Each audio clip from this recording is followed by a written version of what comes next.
Que le terrorisme est un phénomène capitaliste de production étatique de masse. Vous pouvez, vous, ce soir, avoir une crise de folie, prendre une carabine et flinguer le voisin. Bon, ça, c'est possible. Mais les actes terroristes intenses, industriels, massifs, comme on les voit aujourd'hui, ils rentrent effectivement dans un chaos voulu par le gouvernement du spectacle mondial pour détruire tout le Moyen-Orient et pour que l'Europe soit une poudrière d'affrontement où, au lieu d'unifier les malaises sur une base de radicalité contre la marchandise, l'immigré se dise « Ah, le de souche, il m'emmerde » et le de souche se dise « Ah, l'immigré, il m'emmerde ». Et c'est donc l'islamophobie telle qu'elle est mise en scène par le spectacle de l'imposture de la marchandise, c'est effectivement un dérivatif, comme l'anticléricalisme catholique au XIXe siècle était un dérivatif. Pour empêcher une lutte de classe radicale, on crée des dérivations d'imposture et d'aliénation. Dans les années 50-60, l'islam n'existait plus. Les gens étaient baasistes, ils étaient nassériens, les gens s'occupaient de la Palestine, ils étaient FPLP, ils étaient FDPLP, ils étaient OLP. Ce qu'il faut savoir, c'est que le ressurgissement islamique, patronné par le MI6 et le MI5 en Égypte, avec les frères musulmans, est une planification stratégique du gouvernement du spectacle mondial.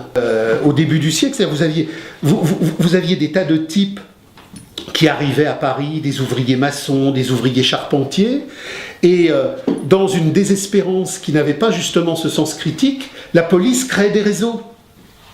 On disait, faut aller mettre une bombe à l'Assemblée. Faut aller mettre une bombe à l'Assemblée. Mais à la limite, à l'époque, c'était encore artisanal. Parce qu'aujourd'hui, avec le contrôle télématique, cybernétique mondial, même le type le plus débile, il comprend que si tous nos portables sont sur écoute, les Mera et les Koulibaly n'étaient pas simplement sur écoute, mais ils étaient sur pré-écoute, et ils étaient sur pré-écoute. Le système avec lequel la marchandise, comme liberté despotique de l'argent, est le plus en relation avec elle-même, en fertilité de suggestion, de servilité, c'est la démocratie. Donc, à bas la démocratie, parce que la démocratie, c'est la dictature absolue du capital. Que plus un État parle de démocratie, plus un État est policier. Donc ça, c'est décisif. Alors maintenant, la baisse du taux de profit a produit une saturation du marché que le capital ne peut plus écouler. Il a tenté de l'écouler par des fantasmagories monétaires, par un crédit factice généralisé, et là, aujourd'hui, on bute là-dessus. Alors, hormis le terrorisme comme stratégie de l'heure, aujourd'hui, le capital n'a plus d'issue. Le capital n'a plus d'issue. Alors, on a vu aux États-Unis le 11 septembre, on a vu le spectacle de Boston, en France, on a vu l'affaire Mera. Ce sont des laboratoires préfiguratifs. Il y aura de grandes mises en scène théâtrales, géopolitiques, géostratégiques internationales sur ce terrain-là pour dévoyer la lutte de classe, comme effectivement la stratégie de l'attention en Italie avait pour objectif non seulement d'empêcher le non-alignement des vocations politiques italiennes, mais surtout de casser la rage barricadière qui allait naître dans les usines. Sanguinetti parle de l'idiot de base, parce qu'on trouve toujours un débile à qui on va dire, vous savez, Oswald, tu vas monter là-haut, on va te mettre une carabine dans la main, puis surtout tu bouges pas, t'attends qu'on vienne te chercher. Bon, il y a toujours ce champ de bêtises, mais ce qu'il faut comprendre, c'est que tout est infiltré. Vous allez dans toutes les banlieues racailleuses où circulent des paumés sans tête, sans espoir, à mi-chemin du trafic et à mi-chemin de la désespérance. La plupart d'entre eux n'ont jamais lu le Coran. Et vous avez des types qui manipulent, qui organisent. Vous vous rappelez, suite à l'attentat de Charlie, la une du Canard, le meilleur ami de Koulibaly vit en ménage avec une gendarme. Cette gendarme est dans les services spéciaux. Elle porte le voile, mais elle a précisé à ses supérieurs qu'elle n'était absolument pas atteinte par le djihadisme et que finalement elle faisait son boulot. Comme dit Debord, le capital parle toujours à l'envers et le crétinisme universitaire et journalistique suit. Là où il aurait fallu lire « La gendarme a infiltré », on nous fait croire qu'il y a un Koulibaly qui infiltrait.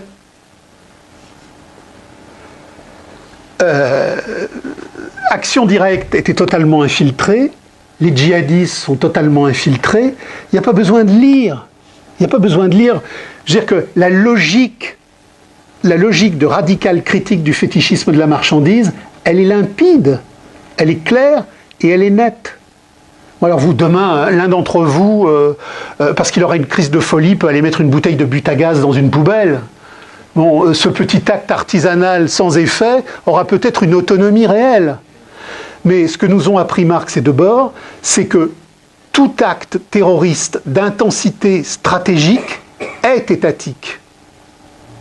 Tout acte terroriste est étatique. Alors après, bon, vous avez les méandres.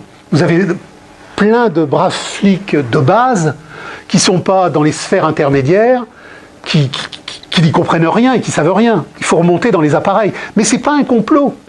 Et il y a encore toute une série de crétins journalistiques qui ne cessent de délayer des inepties sur les Américains ont échoué, il y a le chaos en Irak. Non, c'est l'inverse. Le gouvernement du spectacle mondial voulait le chaos en Irak pour que des rives du Jourdain jusqu'aux portes de l'Afghanistan, nous n'ayons plus qu'un gigantesque bordel où tout le monde s'égorge, puisque du coup, cette masse stratégique potentielle qui nous ouvre les chemins sud de l'Eurasie, elle est dominée par le gouvernement du spectacle mondial et ses services djihadistes, puisque le djihadisme, c'est le djihadisme de la CIA, puisque le djihadisme taliban en Afghanistan, il y a 20 ans, c'était la CIA, et qu'aujourd'hui, il n'y a pas un groupe djihadiste qui n'est pas sous contrôle et sous infiltration. On a appris dernièrement que la NSA avait eu une écoute permanente du portable du crétin d'Hollande. Mais elle a le portable du crétin d'Hollande qui dit pas grand-chose, mais elle a tous les portables des Mera, des Koulibaly, etc. Donc il faut avoir cette conception qui n'est pas complotiste, parce que Marx et Debord n'expliquent pas ça comme s'il y avait un complot dans les ruelles de chaque trottoir. Bien évidemment, il y a des complots, mais ce ne sont pas les complots qui font l'histoire. C'est le développement chaotique de la crise de surproduction de la marchandise dans sa phase terminale qui rend le mécanisme du chaos comme seul et unique mécanisme de possibilité d'unification de la société, non pas dans la stabilité, mais dans le bordel généralisé de la crise universelle. Le spectacle de Boston, c'est comme le spectacle de Mera, c'est comme tous les spectacles étatiques terroristes, de la mouvance terroriste anarchiste en France au début du siècle, à l'époque d'un contrôle policier, administratif, artisanal et rudimentaire. Le ministère de l'Intérieur et Clémenceau étaient dans les 48 heures renseignés sur tout projet ou agissement à venir. Aujourd'hui, à un niveau de contrôle électronique, systématique, universel, où les portables, où les messageries, où tout est sous contrôle, effectivement, un acte terroriste d'envergure ne peut pas avoir lieu autrement que directement programmé ou directement soutenu par l'appareil étatique du mensonge capitaliste. Et le spectacle de Boston, quand on remonte un peu sur les filières tchétchènes et la manière dont ces filières sont complètement maquées par la CIA, de la même manière que Mera était complètement maquée par la DCRI, il faut se rappeler, comme le disait Marx, que la conscience révolutionnaire est d'abord un acte d'intelligence, un acte d'élucidation, et que derrière le spectacle d'ombre, il y a la réalité objective des tireurs de ficelles, c'est-à-dire les services étatiques de la manipulation capitaliste. L'attentat arrive toujours à un moment de cristallisation intensive pour gérer l'imposture qui passe à un saut qualitatif supérieur. C'est surtout la loi renseignement. C'est-à-dire que là, au moment... je reprends souvent les exemples du mouvement anarchiste au début du siècle. Tous les attentats anarchistes étaient programmés par un préfet qui s'appelait Andrieux, à un moment donné par un ministre qui s'appelait Clémenceau, et on avait absolument besoin de faire passer les lois scélérates pour casser la radicalité ouvrière. Donc on a fait péter plein de bombes qui ont permis la mise en marche des lois scélérates. Il est évident que là, même après l'orchestration manipulatoire de Charlie, on a eu des gens qui s'interrogeaient. Donc le nouvel attentat permet médiatiquement à toutes les orchestrations télévisées et radiojournalistiques de nous dire non, non, la loi renseignement, vous voyez bien, il faut vraiment qu'il y ait la loi renseignement. Donc tout a un sens. Tout ça fait partie d'une dialectique historique. Alors il faut sortir de l'idée que c'est une manipulation complotiste. C'est-à-dire qu'il y a une immanence de la marchandise. Et c'est ça qui est le plus important à comprendre. Donc aujourd'hui, tout ce qui se met en mouvement comme force productive de l'aliénation terroriste, quel que soit le niveau, est une production aliénatoire des forces productives de l'aliénation capitaliste. Et la première chose à faire sur le terrain de la radicalité, c'est ce qu'a fait Debord dans les commentaires sur la société du spectacle. Il a été un des phares au moment de la stratégie italienne de la tension pour dire tout le carnaval étatique et médiatique du terrorisme est une imposture, et pour renouer avec la critique radicale contre le capitalisme, il faut commencer par dénoncer ce gigantesque mensonge qui est la restructuration. Le terrorisme est la restructuration du capital dans son chaos universel. Il fallait que le prolétariat, qui était assujetti à la dictature du capital en mouvement, use de pratiques de divertissement et de bouc émissaire.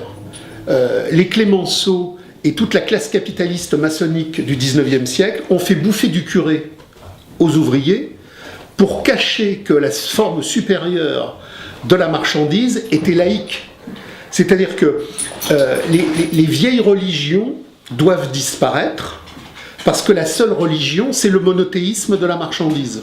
Le gros problème, déjà, c'est la culture. Parce que, bon, le phénomène Daesh, ça n'est que la duplication de ce qu'on a vu sous d'autres formes avec les Brigades Rouges. Le terrorisme présuppose l'inculture totale. C'est-à-dire qu'on recrute toujours des désespérés aux marges, mais surtout des gens qui n'ont aucune conscience historique. Aucune conscience historique. Et donc, à partir de là, une des tâches essentielles, c'est effectivement de faire comprendre aux gens tout le travail qu'avait fait Debord sur le terrorisme en Italie, en montrant que les Brigades Rouges chez l'État, parce que Daesh chez l'État du gouvernement mondial, mais les Brigades Rouges, Aldo Moro a été assassiné par l'État italien. Aldo Moro a été assassiné par l'État italien. Donc, chaque fois qu'il y a une communion illusoire étatique dans ces grandes messes aliénatoires qu'organisent les ministères, il faut rappeler aux gens la réalité de notre histoire. Vous êtes trop jeune, ce qu'on appelait l'autonomie. L'autonomie, c'était des squats, avec des types qui étaient à mi-chemin du communisme libertaire, du bordel, enfin de plein de trucs. On a appris que dans chaque squat, la plupart des groupes étaient non seulement infiltrés, mais que c'était les infiltrés qui dirigeaient le groupe. Et Action Directe, il faut se rappeler ce qu'était Action Directe. Action Directe était une succursale. Rappelez-vous des Irlandais de Vincennes. Les Irlandais de Vincennes sous Mitterrand, c'est les services qui ont été mettre les armes chez les Irlandais de Vincennes. Il n'y a pas des échecs mécaniques dans l'information ou un complot dans l'information. Le médiatisme est une merde par essence. Le monde médiatique est une merde par essence, comme le monde universitaire. Non pas parce qu'il y a des gens méchants, mais parce que c'est la conscience fausse. Ce sont des espaces de faux savoir. C'est l'enseignement de l'ignorance aliénatoire. Donc, il ne peut pas y avoir de journal propre ou de média correct. Le média, parce qu'il est média, c'est-à-dire médiation, est une aliénation du fétichisme de la marchandise. La critique de la tyrannie médiatique viendrait nous faire croire qu'il pourrait y avoir un contre-médiatique qui serait efficace. Non. Il y a la critique radicale du spectacle de la marchandise, et tous les médiatismes sont effectivement incohérents, errants, insuffisants. Et vous voyez bien aujourd'hui que même dans ce que l'on appelle les médias de la dissidence, c'est ce que dit Debord, la ligne stratégique sur le terrorisme, personne ne l'a franchie. Tout le monde gigote dans tous les sens pour savoir si les banlieues c'est dangereux, si le djihadisme c'est ceci, c'est cela. Mais le djihadisme islamiste est une création de la CIA. Moi, j'ai vécu post-68, un jeune maghrébin, il était OLP, FDPLP, FPLP, mais personne n'était islamisé. La CIA a dépensé des milliards après la guerre d'Afghanistan pour que dans tous les pays arabo-musulmans, on mette sur la tête des jeunes cette nouvelle casemate pour justement les emmener dans un truc qui serait manipulable. L'islam n'existait plus dans les pays arabo-musulmans dans les années 70. Il est parvenu comme ça par magie, par prestidigitation. Donc, faut bien comprendre qu'aujourd'hui, les filières djihadistes sont les filières djihadistes du gouvernement mondial, ce sont les filières djihadistes de la CIA, du spectacle mondial. On va arriver à un moment donné où la démocratie cybernétique du capital est la forme totalitaire absolue, ce qu'a montré aussi Orwell. C'est-à-dire qu'aujourd'hui, tout est su. C'est-à-dire que le type le plus isolé, dans un recoin paumé, dans une cave lamentable, il est sous contrôle.